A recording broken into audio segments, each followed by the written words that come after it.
divination vieille d'un millénaire subsiste dans les montagnes du Népal. Une tradition au royaume des champignons transmise par les chamans.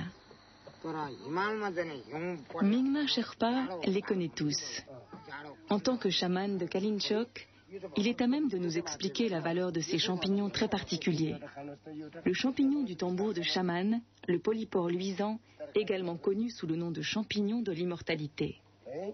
Autant d'espèces sacrées dont les propriétés psychoactives ne se révèlent pas immédiatement.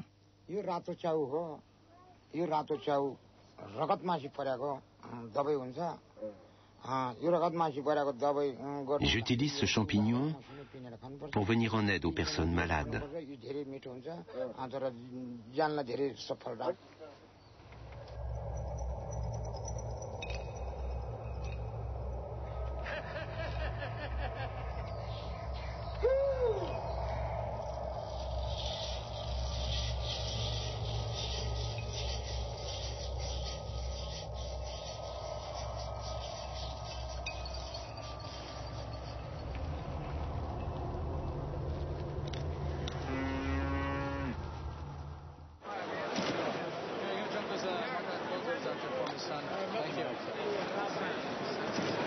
Nos connaissances actuelles sur les champignons hallucinogènes, nous les devons à un homme qui connaissait bien le pouvoir magique de l'argent.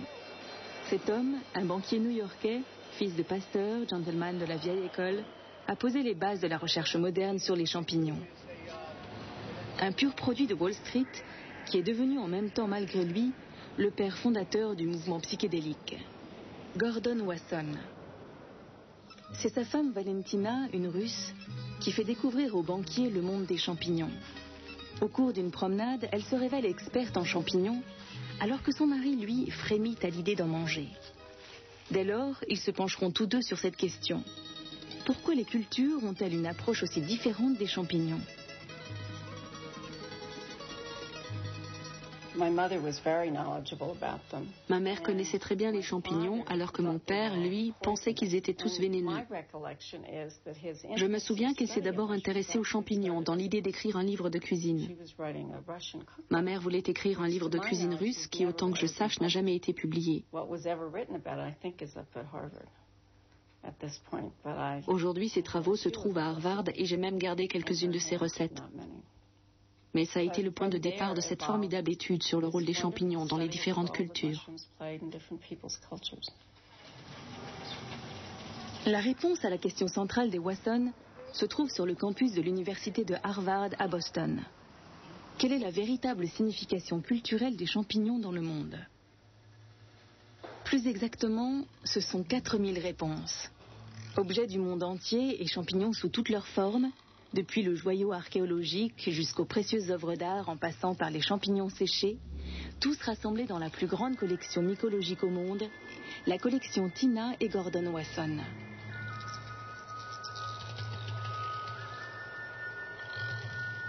Cette collection reflète une passion et livre pêle-mêle les éléments d'une recherche digne d'un détective.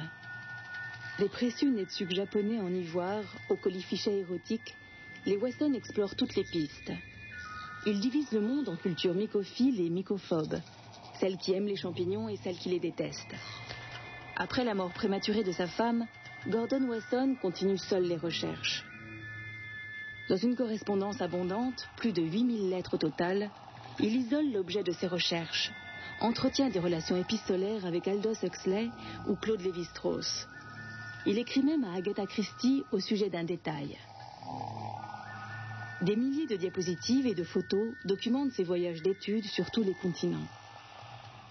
L'environnement culturel des champignons l'amène à une espèce bien particulière, les champignons hallucinogènes. Wasson découvre partout les pratiques culturelles qui leur sont consacrées. Ici, il voit qu'ils sont vénérés comme des dieux, là, comment ils sont utilisés dans les religions.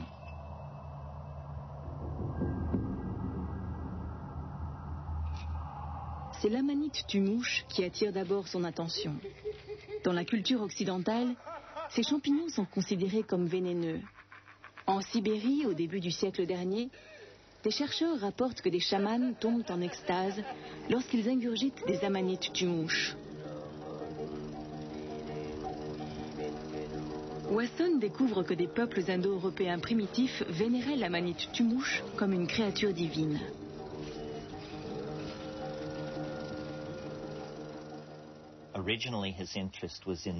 À l'origine, il s'est intéressé à l'amanite tumouche ou Amanita muscaria. Pour Wasson, ce champignon était le fondement d'une religion très ancienne en Eurasie. Mais après avoir approfondi ses recherches, après s'être informé auprès du poète anglais Robert Graves et surtout après son voyage au Mexique, il s'est rendu compte que la psilocybine était le principal agent pour le développement et l'exploration de la conscience.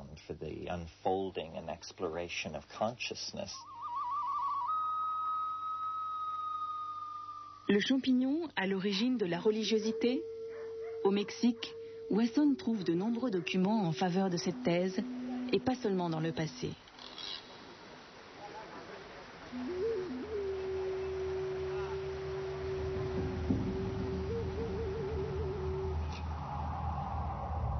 Wasson est fasciné par Xochipilli, le dieu aztèque de l'amour et des fleurs. Il est le premier à découvrir que la statue est parsemée de motifs de drogues hallucinogènes. Même la position de la statue va dans ce sens, puisqu'elle suggère le saisissement et le discernement. Xochipilli, un dieu de l'extase, est une concurrence pour la première mission chrétienne. Le culte du champignon a disparu parce qu'il a été détruit par les conquistadors espagnols. Pour eux, ce culte était l'œuvre du diable. Il était démoniaque, dénaturé. Et il a disparu du savoir occidental. Jusqu'aux années 1920, les anthropologues croyaient qu'il s'agissait d'une fantaisie, d'une superstition. Il a fallu attendre Wasson pour le redécouvrir. Aujourd'hui, ce culte est toujours pratiqué. En 1955, les Wasson traversent les montagnes Mazatec jusqu'à Huautla de Gémines. C'est ici qu'ils espèrent trouver le champignon sacré. C'est ici qu'ils font leur grande découverte. Robert Wasson est arrivé avec plusieurs personnes. Il a demandé à mon mari s'il connaissait quelqu'un qui travaillait avec les champignons. Mon mari connaissait Maria Sabina et il l'a fait venir. Puis, pendant quelques jours, ils ont cherché les santitos, les champignons sacrés. La velada, la cérémonie, a eu lieu dans cette maison. Je faisais la garde dehors avec 2 hommes car il y avait des tensions au village à cause des étrangers. Wasson a mangé les santitos avec la terre comme ils poussent dans les champs.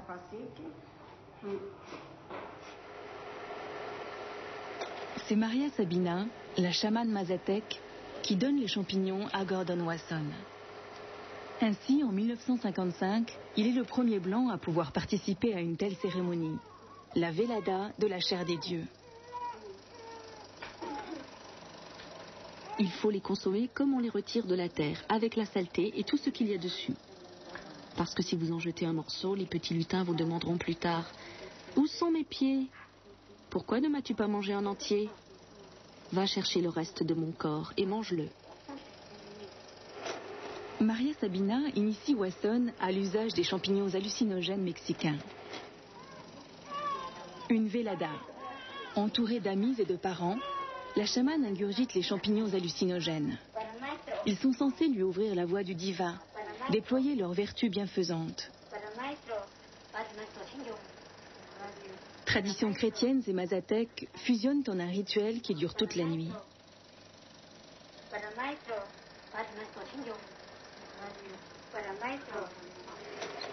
Wasson participe activement à la cérémonie. Une thérapie collective.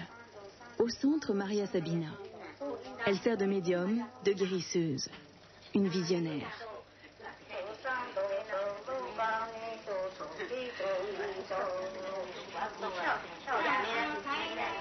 Le champignon les anime. Dieu parle à travers lui, révélant aux malades leur vérité. Maria Sabina, la curandera, la guérisseuse, leur vient souvent en aide. Elle prononce les paroles bienfaisantes. J'ai connu Maria Sabina. C'était une poétesse, une femme capable de créer une atmosphère merveilleuse par ses incantations et sa poésie.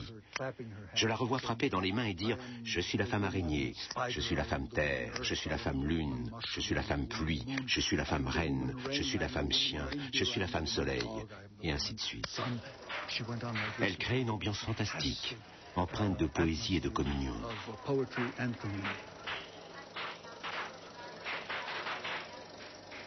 Le champignon sacré me prend par la main et m'emmène dans le monde où tout est connu.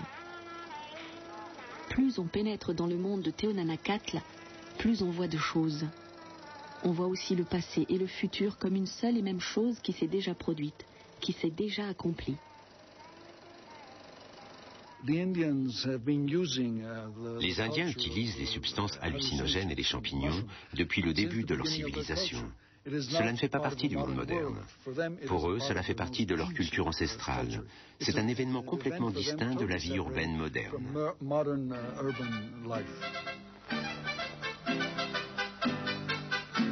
Après avoir découvert cette culture toujours vivace, Wasson veut tout savoir sur les champignons hallucinogènes du Mexique. Pour ce, le célèbre mycologue français Roger Haim doit l'aider. C'est lui qui a identifié sur le plan biologique certains champignons qui n'avaient pas été étudiés jusque-là.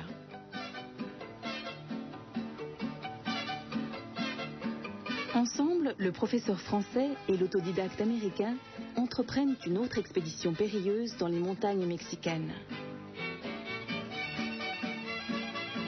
Haim découvre une multitude de variétés non identifiées. Wasson et lui rédigent ensemble l'ouvrage de référence sur les champignons hallucinogènes mexicains. Un livre exceptionnel qui ne se limite pas à des études biologiques et chimiques, mais qui décrit aussi les aspects ethnologiques du culte des champignons.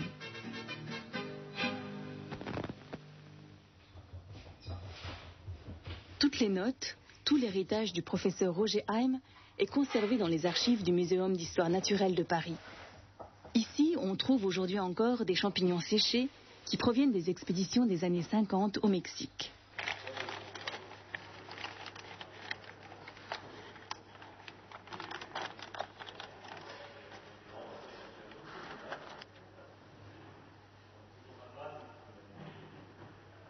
Les champignons ont été recueillis dans des boîtes toutes plus fantaisistes les unes que les autres. Roger Haim, pionnier de la recherche botanique sur les champignons hallucinogènes, occupe aujourd'hui encore son archiviste avec un legs immense.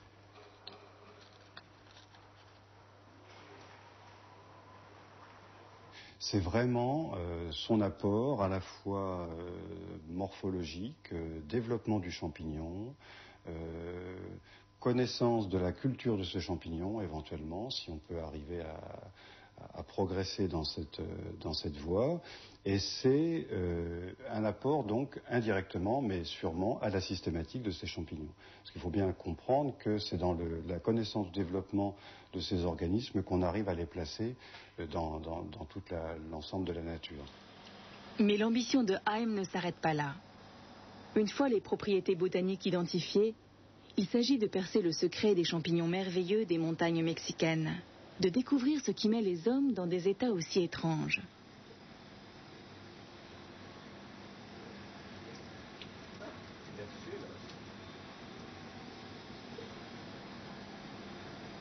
Haim réalise avec succès diverses cultures de champignons, une tâche qui n'a rien de facile. Des carpophores se développent à partir du mycélium. Mais ni lui, ni une équipe de chercheurs américains qui travaillent à l'époque sur le même projet ne parviennent à isoler le principe actif.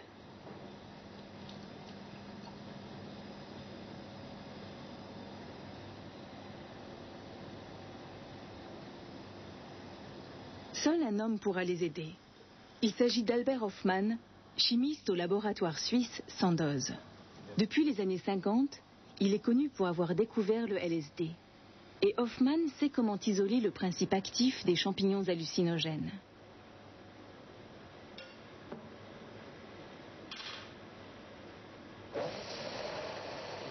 Diese Arbstoffe sieht man nicht im Tierversuch.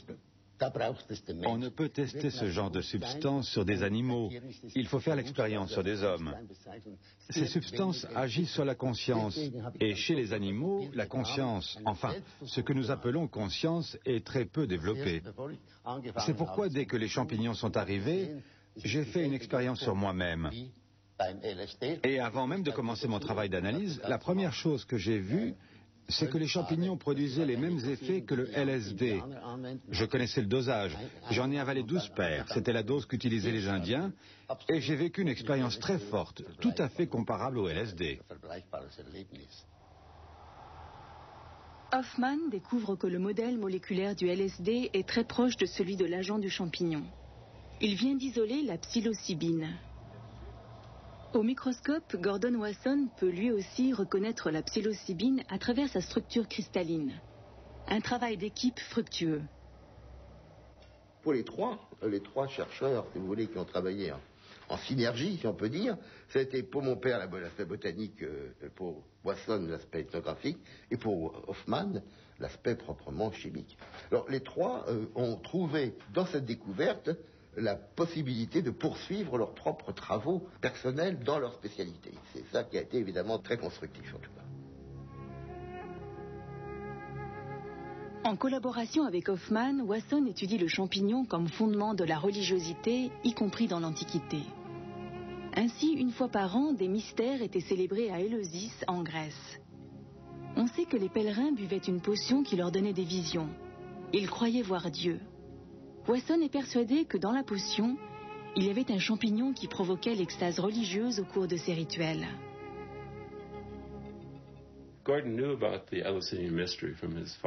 Gordon connaissait les mystères d'Éleusis par son père qui était pasteur.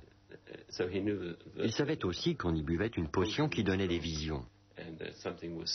Pour lui, il y avait là un rapport avec son travail sur l'Amanita muscaria et le soma. Afin de pouvoir percer les mystères d'Éleusis, il m'a contacté et a proposé qu'Albert Hoffman se joigne à nous. Je me souviens qu'Albert Hoffman nous avait envoyé une photo sur laquelle on pouvait voir les carpophores de l'ergot. Gordon ne pouvait être satisfait tant qu'on n'avait pas démontré qu'il y avait bien un champignon dans la potion. Quand, enfin, on a pu en apporter la preuve, il est tombé en extase.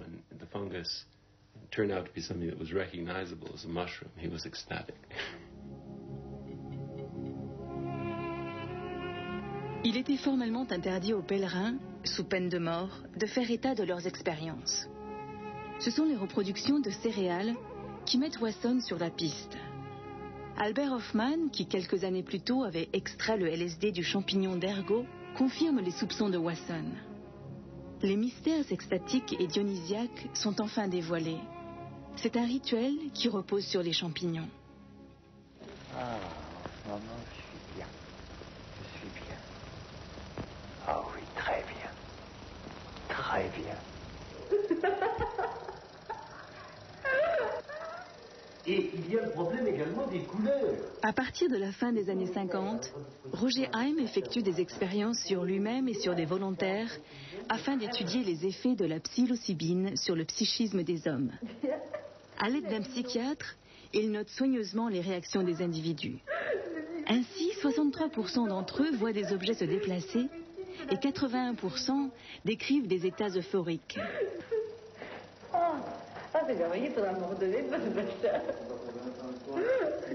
Il n'a jamais dessiné jusqu'ici dans un but artistique.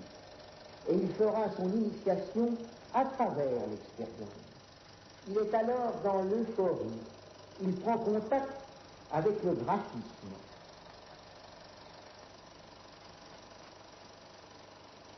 Cet individu a recouvert les murs de son appartement de visions étonnamment artistiques, et notamment de motifs religieux. Roger Heim doute qu'on puisse utiliser les champignons en psychiatrie. Pour lui, la personnalité et le contexte jouent un rôle trop important. Voici des indications bien intéressantes qui nous rapprochent du Mexique et de Maria Félina.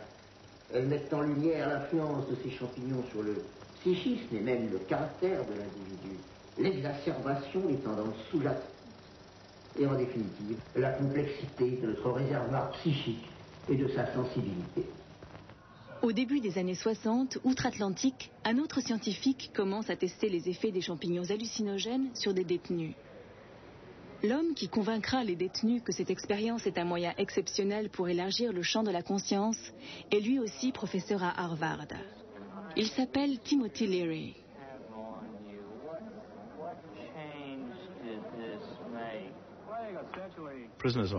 À l'époque, on avait souvent recours aux prisonniers pour expérimenter des drogues. Mais Leary y était opposé. Il pensait que c'était un procédé irrespectueux qui ne pouvait pas tenir lieu d'expérience. Par souci d'honnêteté, il a expliqué aux détenus que cette expérience allait changer leur vie. Il leur a dit que nous l'avions faite sur nous-mêmes et que nous voulions la partager avec eux, que nous allions tout préparer, organiser des conférences dans la prison. Le groupe se composait d'étudiants et de détenus. Nous avons formé 2 sous-groupes. Le premier a pris la psilocybine le matin et le second a assisté à l'expérience. L'après-midi, nous avons inversé les rôles. J'ai moi-même participé à ce projet et j'ai pris entre 10 et 20 fois de la psilocybine dans une prison de haute sécurité. Les détenus ont changé. C'était une expérience nouvelle, pour eux comme pour nous.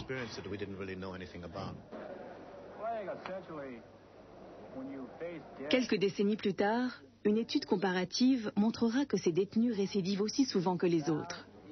Sans accompagnement psychologique, l'usage de la psilocybine semble discutable. De nombreuses expériences réalisées durant la phase pionnière de la recherche scientifique sur la psilocybine, notamment à Paris, seraient aujourd'hui interdites.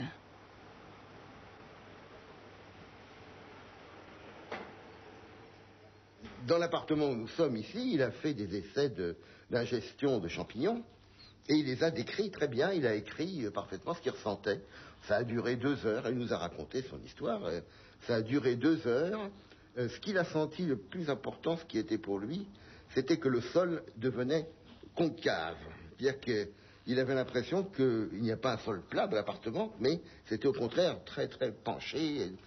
Il perd de l'équilibre en quelque sorte. Mais Haim ne se contente pas de décrire ses expériences à sa famille. Grâce aux champignons, on peut voir la vie en rose, titrent les journaux.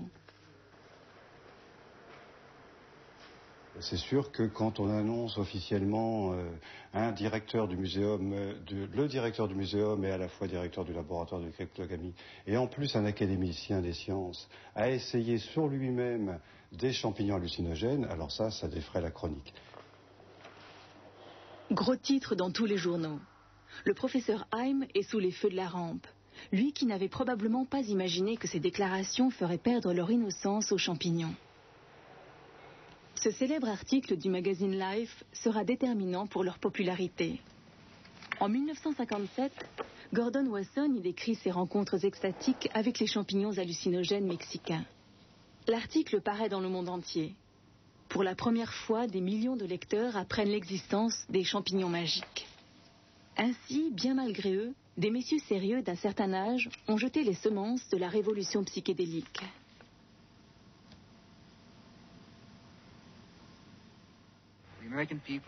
Les Américains sont complètement obsédés par les biens matériels, le pouvoir, la guerre. C'est dément que je puisse être ici.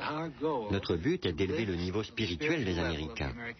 Nous allons essayer de provoquer une renaissance politique et une révolution spirituelle. Pour Timothy Leary, Allen Ginsberg et quelques autres, les champignons sont des substances qui permettent de libérer la conscience. Le LSD n'apparaîtra que plus tard. Nous sommes dans les années 60, l'époque de la protestation.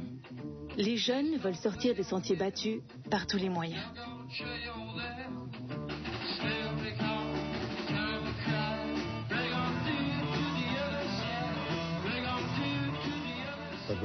Parallèlement, bien d'autres mouvements socio-révolutionnaires voient le jour.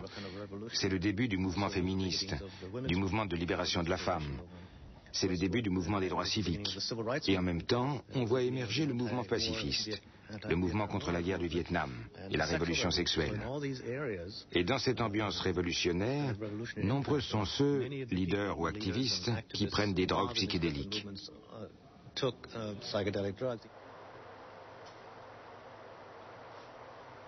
Timothy Leary cherche aussi à prendre contact avec Gordon Wasson. Il veut rallier les grands mycologues à sa cause. Wasson lui répond poliment, mais il prend clairement ses distances. Je pense qu'il se sentait mal à l'aise avec Leary et tout ce qui tournait autour des champignons, parce que pour lui, c'était quelque chose de sacré. Il avait des problèmes avec les gens qui prenaient des champignons comme de la drogue, qui en abusaient.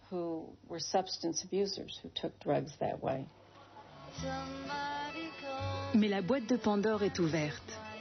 Venus du monde entier, des visiteurs célèbres et moins célèbres trouvent au pays de Maria Sabina leur Mecque mexicaine. Ce village éloigné se transforme dans les années 60 en lieu de pèlerinage. Aujourd'hui encore, les touristes à l'affût de champignons imprègnent l'image du village. Tous les autochtones ne voient pas cette évolution d'un très bon œil.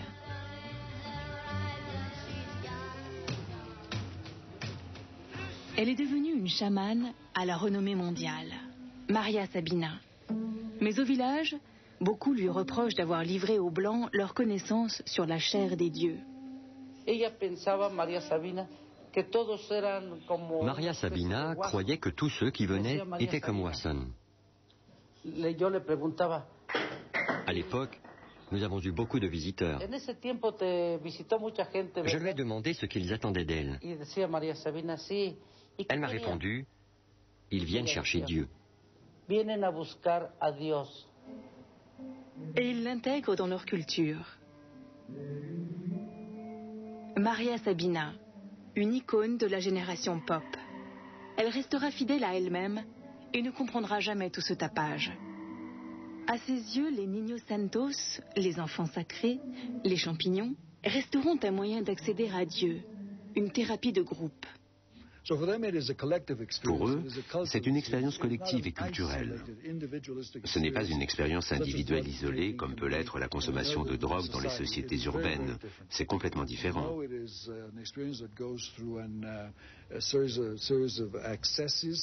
On passe par toute une série d'états extrêmes. On accède au divin, à son propre paradis, on sombre dans son propre enfer, on est témoin de sa mort. C'est une expérience à la fois merveilleuse et très perturbante. De plus, on est forcé de dire la vérité, en public.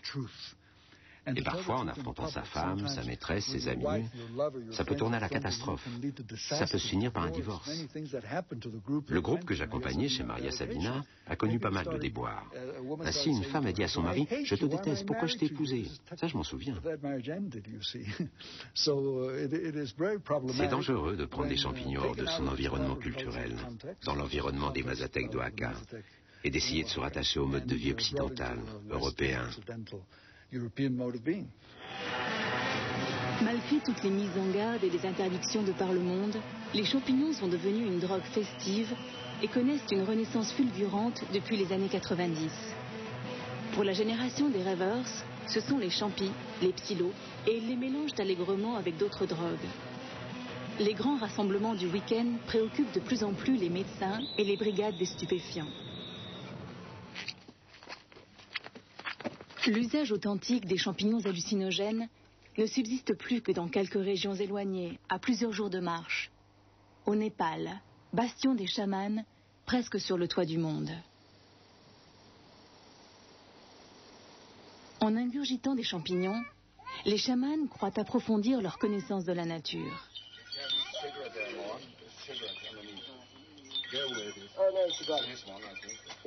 À l'inverse du Mexique, ici les chamans n'utilisent pas les champignons pendant le rituel, mais un autre jour, seuls, retranchés, notamment pour régénérer leurs vertus bienfaisantes. Pendant le rituel, les champignons sont invoqués. Leurs esprits servent à accompagner le voyage, à les protéger.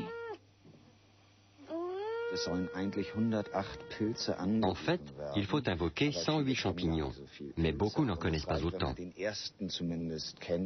Il suffit de connaître et d'invoquer le premier, le Yankri-Shao. Nous le connaissons aussi, c'est un polypore que les Chinois surnomment champignon de l'immortalité. Donc, ils invoquent ce champignon pour qu'il les accompagne lors de leur voyage dans le monde immatériel. Autrement dit, il s'agit d'une créature immatérielle qui les accompagne, qui les protège lorsqu'ils passent dans l'autre monde.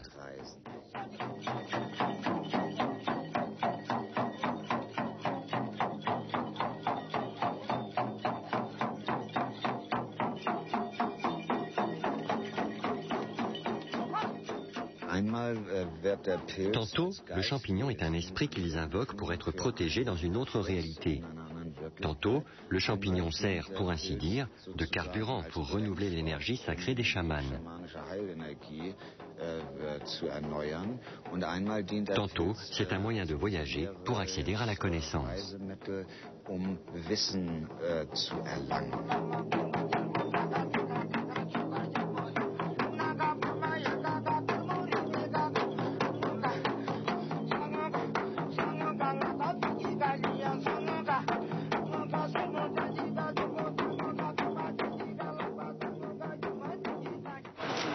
Les chamans ont beaucoup apporté aux scientifiques occidentaux tels qu'Albert Hofmann ou Hans Karl Leuner, le fondateur de la thérapie psycholeptique, décédé depuis et assistant ici à un congrès sur l'étude de la conscience. La psilocybine, un substrat pour la chimie, la recherche sur le cerveau et la thérapeutique. C'est grâce au LSD que j'en suis venu aux champignons. Nous avons isolé la psilocybine et il s'est avéré, chose très importante, que le LSD, la psilocybine et le loliokui étaient très proches sur le plan chimique, de substances que l'on trouve dans notre cerveau.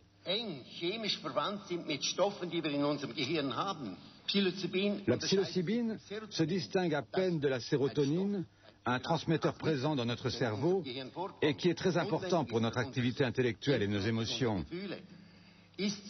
La sérotonine est si proche de la psilocybine qu'il suffit de retirer l'oxygène pour en faire de la psilocybine. Ces substances ont la capacité de modifier notre conscience parce qu'elles sont très proches de ce que l'on trouve dans notre cerveau.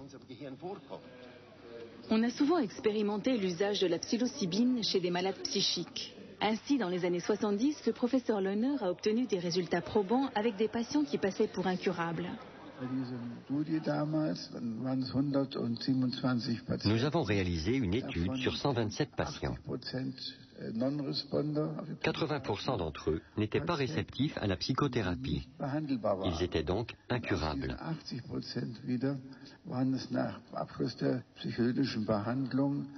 À la fin du traitement psycholytique, sur ces 80% de malades, 72% ont été réceptifs à notre traitement à la psilocybine. Leur état s'est bien, voire très bien amélioré. Les peintures de patients dépressifs après absorption de psilocybine proviennent des recherches du professeur Leuner. Pour ces études, il avait obtenu des autorisations spéciales. Le travail scientifique est limité par l'interdiction internationale de la psilocybine. Et ce, bien que les études de Leuner aient été fructueuses.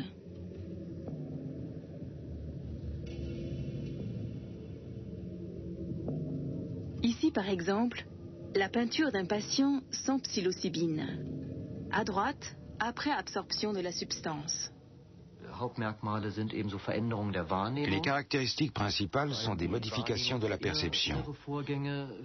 La perception de processus intérieurs, notamment, est intensifiée. De plus, l'émotivité est accrue. L'individu perçoit un vaste champ d'émotions. Parallèlement, le moi observateur est conservé, si bien qu'il peut se voir lui-même rêver. Pour l'heure, les chercheurs souhaitent avant tout obtenir une autorisation pour effectuer des expérimentations sur eux-mêmes. L'objectif est de mieux comprendre la schizophrénie. De plus, ils voudraient reprendre les travaux de recherche du professeur Leuner avec un catalogue thérapeutique clair. En effectuant des expériences sur lui-même, le psychiatre veut comprendre ce qu'un schizophrène ressent tout le temps. Il s'agit pour le thérapeute ou le psychiatre d'avoir accès à ce vaste champ d'expériences vécues.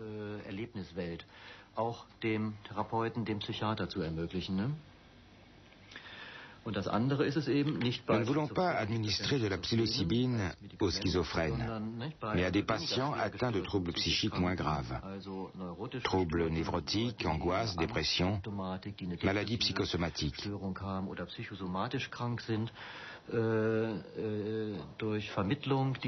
En modifiant la conscience du patient, nous sommes en mesure d'étudier les symptômes et d'améliorer ainsi son état psychique.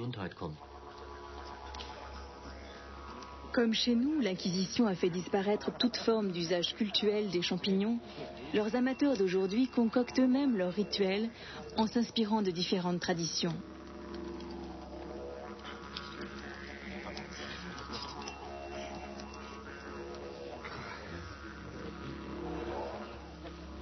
Tente, tipi, une nuit dans la forêt. Objectif principal, l'expérience collective.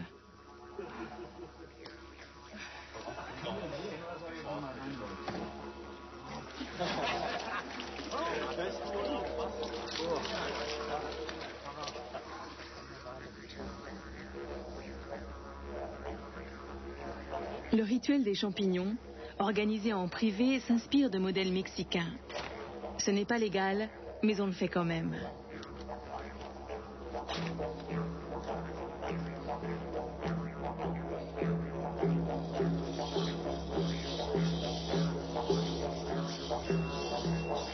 S'il y a une véritable dynamique de groupe, le rituel peut produire des effets thérapeutiques. Le rire collectif devient alors un acte de libération.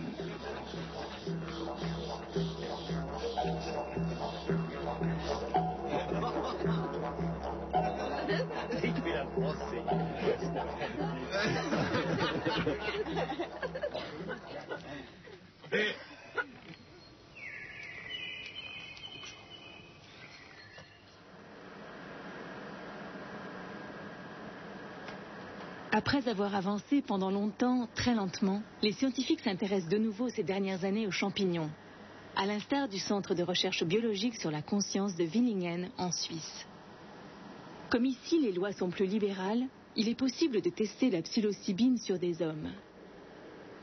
Une tomographie par émission de positons montre les effets de la substance sur le cerveau. Cette étude remonte à quelques années, mais on continue à travailler avec la psilocybine. La psilocybine est une substance intéressante parce qu'elle altère la conscience.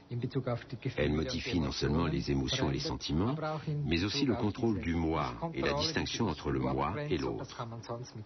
Aucun autre psychotrope ne permet de voir comment cette distinction se construit et se modifie dans le cerveau. Grâce à la psilocybine et aux possibilités que nous offre le scanner, nous sommes en mesure d'étudier sur des sujets vivants comment ces changements s'opèrent dans le cerveau.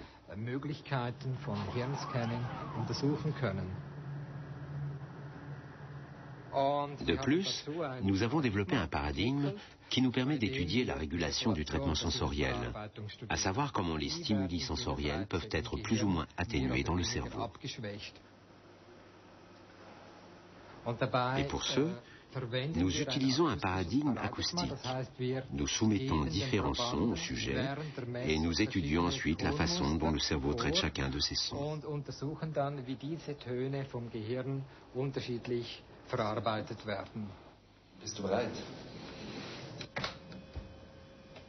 Sans psilocybine, le cerveau reconnaît relativement vite les différents sons et se protège contre le stimulus à l'aide d'un filtre. Avec la psilocybine, l'activité cérébrale est réduite et le cerveau ne peut plus se protéger contre les sons parce que les filtres s'estompent. Nous avons découvert, et c'est la grande nouveauté de cette étude, que certaines parties du cerveau, comme le thalamus, un noyau situé à la base du cerveau qui lui transmet les sensations du monde extérieur, étaient perturbées. Le thalamus, qui d'habitude sert de filtre, s'ouvre en quelque sorte et laisse davantage pénétrer les stimuli extérieurs. Le cerveau est donc submergé de stimuli. Résultat, les sujets ont une réaction positive parce qu'ils se sentent libérés. Mais si le filtre s'ouvre trop, leur personnalité se fragmente, l'angoisse surgit et le moi angoissé prend le dessus.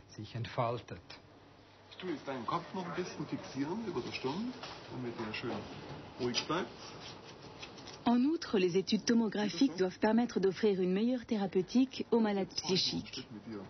Avec l'aide de substances psychoactives, il est possible de simuler des états proches de la schizophrénie. Plus on obtient des informations concrètes sur les régions cérébrales actives, plus on peut élaborer des médicaments précis. Une mise au repos totale peut alors s'avérer inutile. Mais ce n'est pas tout. Il apparaît aussi qu'à très faible dose, la psilocybine peut améliorer la mémoire et qu'à des doses plus élevées, il se produit l'effet inverse. À l'avenir, nous pourrions apprendre à mieux comprendre ces mécanismes et pour ce, la psilocybine sera probablement un outil précieux. De plus, elle sera sans doute très utile pour certaines applications thérapeutiques. Même aux États-Unis, le premier pays où les champignons ont été diabolisés, l'usage de la psilocybine pour le scanner du cerveau est redevenu populaire. Aux États-Unis, certains instituts de recherche sont revenus à la psilocybine. Aujourd'hui, ils essaient d'approfondir à partir de ces substances leur connaissance sur la conscience, sur l'interface conscience-cerveau. Et il serait très intéressant de voir comment nous appréhendons la réalité sur le plan psychologique, religieux et anthropologique. Comment le cerveau génère-t-il de la réalité ?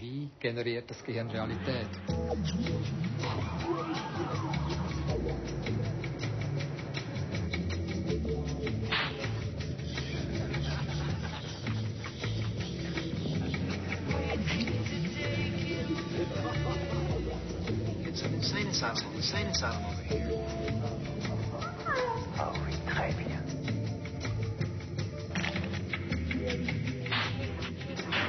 Well, I don't know how.